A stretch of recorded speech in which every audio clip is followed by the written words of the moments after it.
अस्सलाम वालेकुम। Welcome to my YouTube channel Pakistan वाला। आज आज आप लोगों के लिए बेहतरीन और बहुत मुश्किल तरीन टॉपिक लेकर आया हूँ, जिसका नाम है डायमेंशन। आज हम डायमेंशन पढ़ेंगे इंशाल्लाह ताला। डायमेंशन है क्या? असल में जो डायमेंशन है, ये हमें नेचर के बारे में बताते हैं कि फिजिकल क्वांटिटी की नेचर क्या है। तो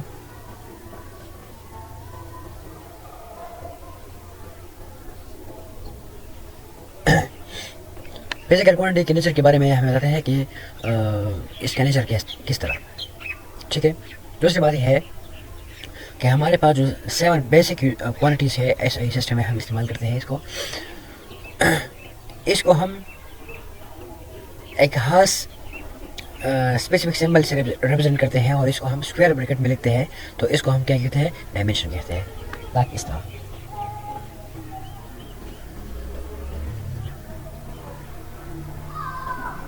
ये क्या है? डायमेंशन। तो हमारे पास डेफिनेशन हो जाएगा, यहाँ पर हम ले लेंगे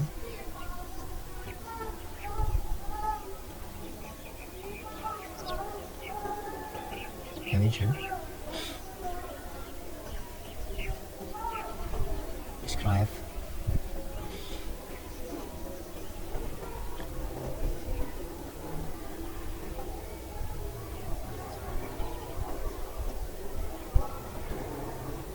physical nature of quantity of what? Of quantities। ठीक है।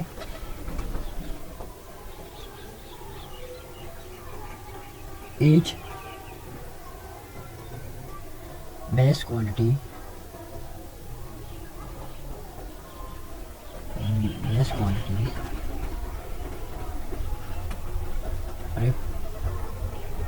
represented by specific symbol and written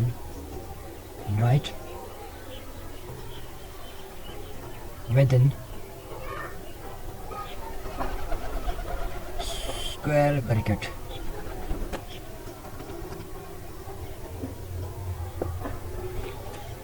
like इस तरह। ठीक है। डेफिनेशन हो जाएगा, dimension describe the physical nature of quantities, each base quantity is represented by specific symbol and right with in square bracket is called dimension. यहाँ मैं लिख देता हूँ,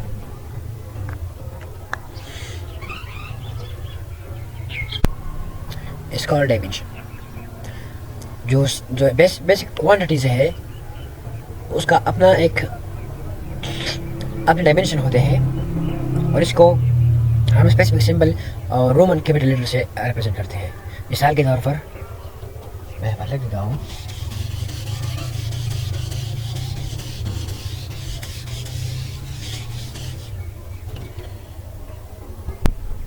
फॉर एग्जाम्पल हमारे पास लेंथ है। लेंथ जो है ये, इसको हम एल से रिप्रेजेंट करते हैं। अगर हम इसको कैपिटल लेके और ब्रैकेट में डाल लें, स्क्वायर ब्रैकेट में, तो ये हमारे पास डायमेंशन बन जाएगा। इस तरह मास है, टाइम पीरियड ड्यूरेशन के लिए हम टी इस्तेमाल करते हैं, इलेक्ट्रिक करंट के लिए हम आई, और थर्मोडायनेमिक टेम्परेचर के लिए हम केल्विन इस्तेमाल करते हैं, अमाउंट ऑफ सब्सटेंस के लिए हम एन इस्तेमाल करते हैं, और लेमिनस इंटेंसिटी के लिए हम जे इस्तेमाल करते हैं। ठीक है। ये तो ठीक, ये बात तो ठीक हो गया। ये बात तो ठीक हो गया कि हमारे पास जो बेस क्वांटिटी है इसके अपने डायमेंशन होते हैं, लेकिन जो डिराइव्ड क्वांटिटीज है उसका क्या होगा? इनके अलावा जो क्वांटिटीज है, जितनी भी क्वांटिटीज है वो डिराइव्ड क्वांटिटीज है। इससे पहले मैंने इस पर बहस किया था। डिराइव्ड क्वांटिटी वो होते हैं जो बेस क्वांटिटी से अखस होते हैं, इससे बनते हैं। ठीक है।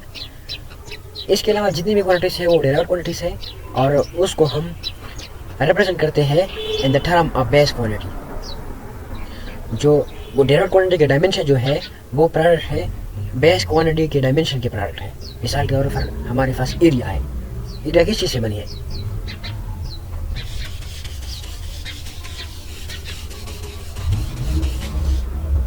मिसाल के तौर पर हमारे पास एरिया है, एरिया लेंथ बेस लेंथ। ठीक है। तो अगर देखा जाए तो ये हमारे पास इस तरह है।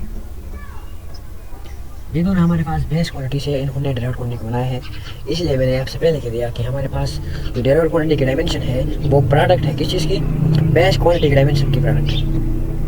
ठीक है, इस तरह हमारे पास और भी बहुत सारी क्वांटिटीज है। मिसाल के तौर पर हम लेते हैं वेलोसिटी। वेलोसिटी की डायमेंशन हमारे पास क्या है, एक्सेलरेशन है हमारे पास, एक्सेलरेशन की हमारे पास -2। और इसके बाद हमारे पास अगर हम ले लें पावर को, फोर्स का हमारे पास है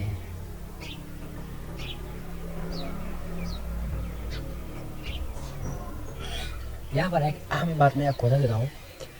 हमारे पास जितने भी फोर्स हैं उन सब का डायमेंशन हमारे पास ये है, एक्सेप्ट एक फोर्स की, उसका नाम है ईएमएफ।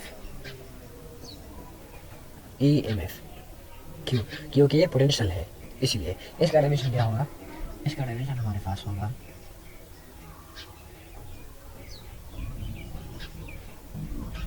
ठीक है।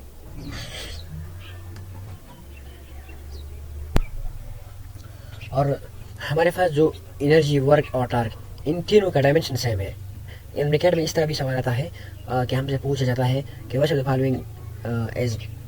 Following have same dimension. Option में दिया जाता है एनर्जी, वर्क और टार्क, और भी ऑप्शन दिए जाते हैं। ठीक है, और इस तरह भी क्वेश्चन आ सकता है कि which of the following fair have same dimension. तो फिर आपको याद होना चाहिए कि हमारे पास टार्क, वर्क और एनर्जी की जो डायमेंशन है वो सेम है। सॉरी यार, ये क्या कर दिया, L2T-2, ये है हमारे पास। ठीक है, और किसी भी क्वांटिटी के डायमेंशन को हम प्रोडक्ट, डायमेंशन प्रोडक्ट में लिखते हैं इस तरीके से।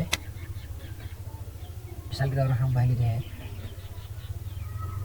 LM, और फिर क्या था हमारे पास, टाइम था, टाइम के बाद हमारे पास आई था, आई के बाद फिर होता एन और जे, अल्फा, बीटा, गामा, ये ठीक है। इस तरह हम लिखते हैं। ये जो ऊपर हमारे पास है इसको हम डायमेंशन एक्सपोनेंट कहते हैं। ठीक है, इसको हम क्या कहते हैं, इसको हम डायमेंशन एक्सपोनेंट कहते हैं। ठीक है, इसके बाद अगर मैं यहाँ पर लिख लूँ मिसाल के तौर पर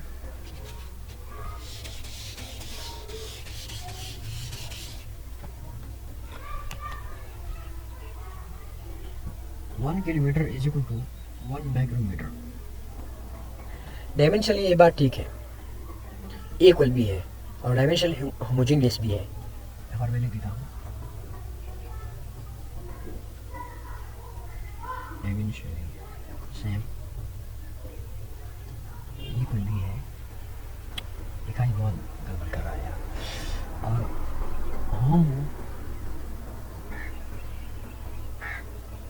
डायमेंशन होमोजेनियस भी है।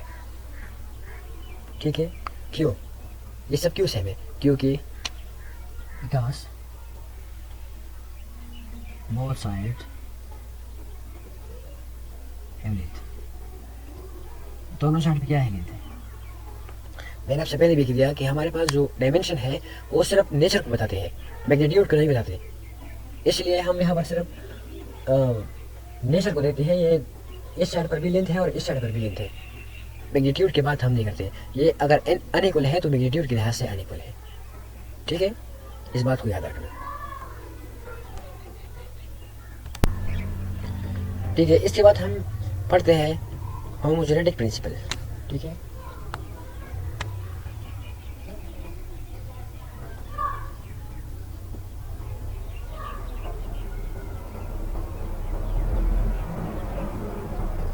ये प्रिंसिपल कहते क्या है, ये प्रिंसिपल कहते हैं कि हमारे पास एडिशन और सब्ट्रैक्शन सेम क्वांटिटी के दरमियान हो सकती है। मिसाल के तौर पर अगर हम मास को ऐड करते हैं तो मास के साथ ऐड करेंगे, लेंथ के साथ ऐड नहीं कर सकते। ठीक है, इस बात को याद रखना। अगर हम किसी क्वांटिटी को एक दूसरे से ऐड करते हैं तो शर्त उसमें यह होगा कि वो सेम होना चाहिए। डिफरेंट क्वांटिटी कभी भी एड या एडिशन या सेपरेशन इसका नहीं होता, ठीक है। इससे पहले मैंने एक वर्ड इस्तेमाल किया, डायमेंशनली होमोजेनियस। ये क्या होता है? डायमेंशनली होमोजेनियस वो होता है अगर ऐसी इक्वेशन है, क्वांटिटी है जिसके बहुत से जो डायमेंशन है वो सेम आता है, तो इसको हम क्या कहते हैं? Dimensionally homogeneous. मिसाल के तौर पर E is equal to mc²। तो यहाँ पर इसका डायमेंशन हमारे पास क्या है?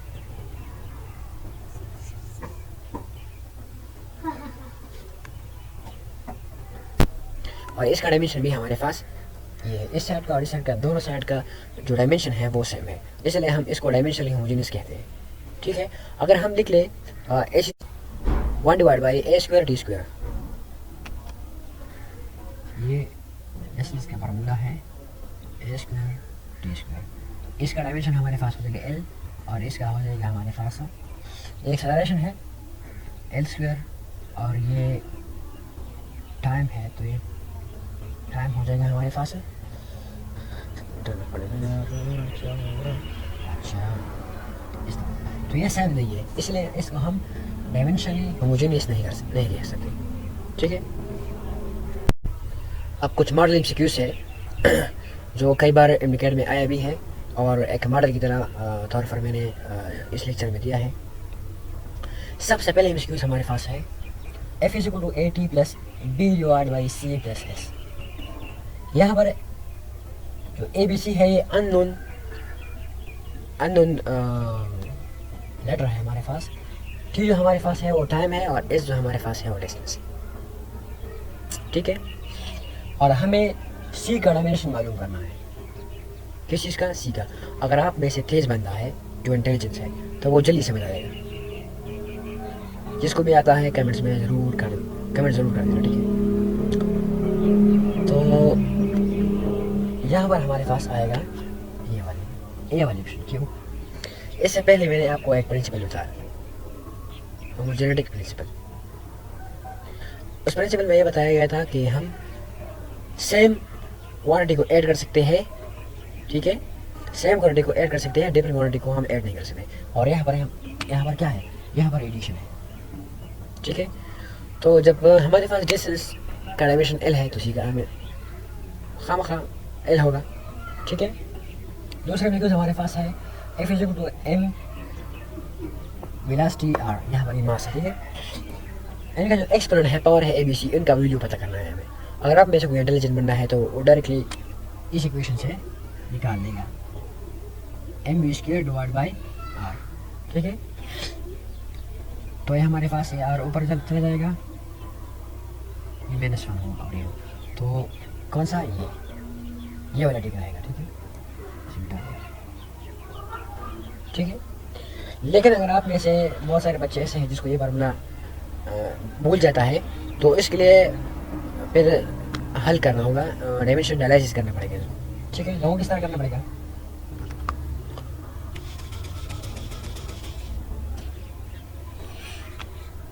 यहाँ पर अगर देख लें फोर्स का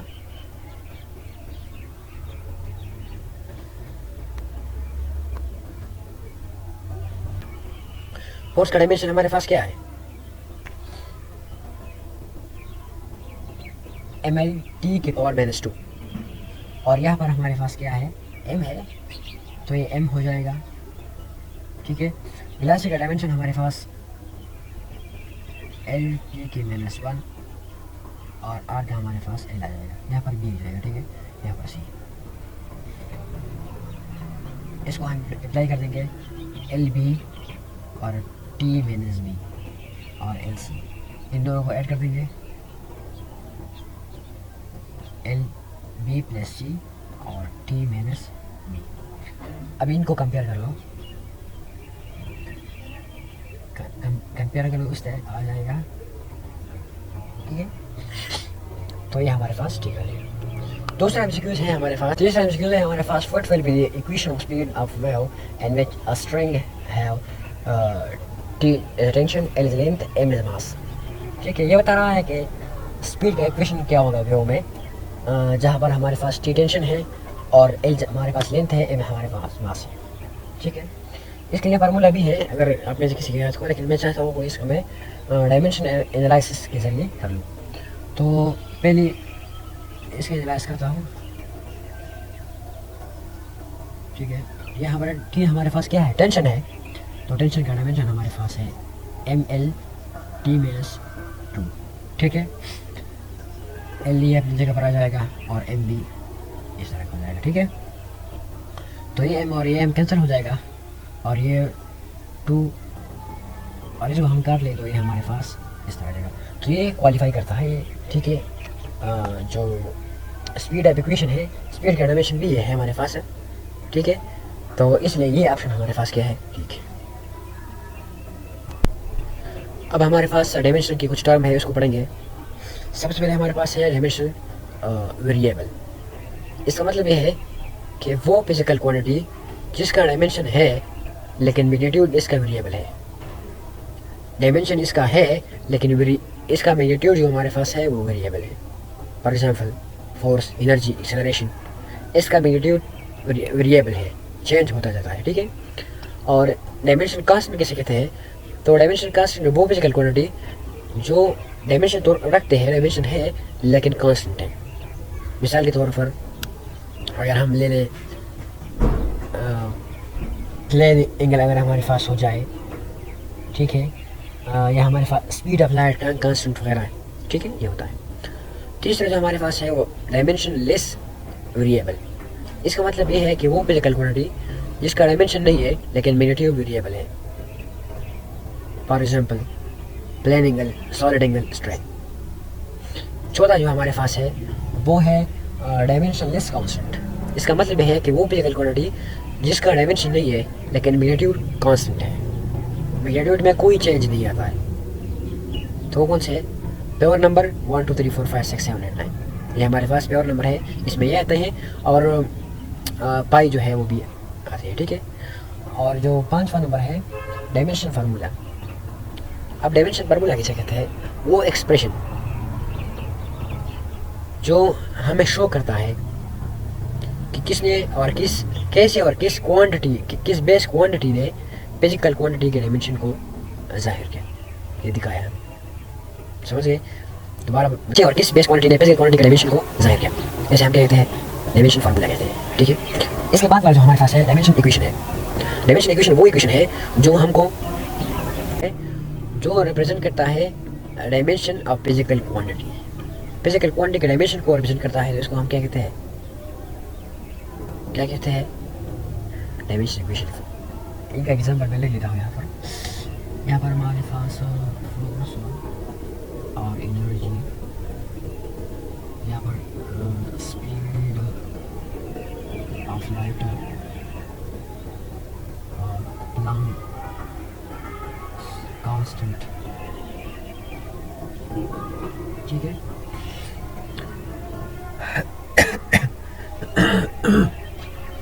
I'm so sorry। Plane angle हमारे पास आ जाएगा, इसमें सॉलिड एंगल आ जाएगा एंगल, ठीक है। और स्ट्रेट आ जाएगा स्ट्रेट, ठीक है। इसमें प्योर नंबर आ जाएंगे, प्योर नंबर, ठीक है, 1 2 3, ठीक है। और पाई आ जाएगा, पाई, ठीक है। इसका एग्जाम्पल हम लेते हैं वेलोसिटी,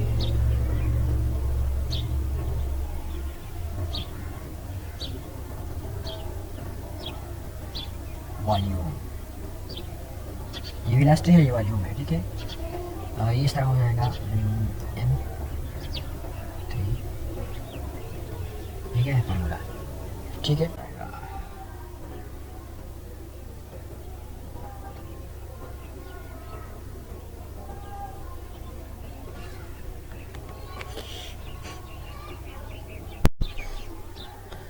आखिरी टॉपिक हमारे पास, इस चैप्टर का भी आखिरी टॉपिक है और हमारे लेक्चर का भी आखिरी टॉपिक है, वो है एडवांटेज ऑफ डायमेंशन। तो डायमेंशन का जो सबसे बड़ा एडवांटेज है कि इससे हम किसी भी इक्वेशन का करेक्शन चेक कर सकते हैं, इसका रिलेशन मालूम कर सकते हैं, ठीक है। और इसके बाद इक्वेशन भी बना सकते हैं इसके ज़रिए से, लेकिन इसकी कुछ लिमिटेशन है। बस दफ़ा ऐसा होता है कि हमारे इक्वेशन का दोनों साइड पे डायमेंशन ठीक होता है, सेम होता है, लेकिन करेक्ट नहीं होता है। फॉर एग्जांपल दूसरी बात यह है हमारे पास कि हम इससे इक्वेशन बना तो सकते हैं, लेकिन जो जो कांस्टेंट है हमारे पास, जो कांस्टेंट है उसको हम डायमेंशन के ज़रिए से क्रिएट नहीं कर सकते।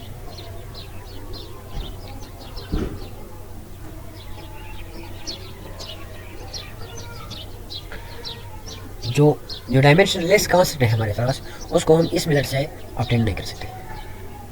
तो इसलिए ये यूज़फुल तो है, लेकिन काफ़ी हद तक नहीं। ठीक है, so thank you for watching. अगर आपको वीडियो अच्छी लगी हो तो वीडियो को लाइक शेयर करो और चैनल को सब्सक्राइब ज़रूर कर देना। ठीक है।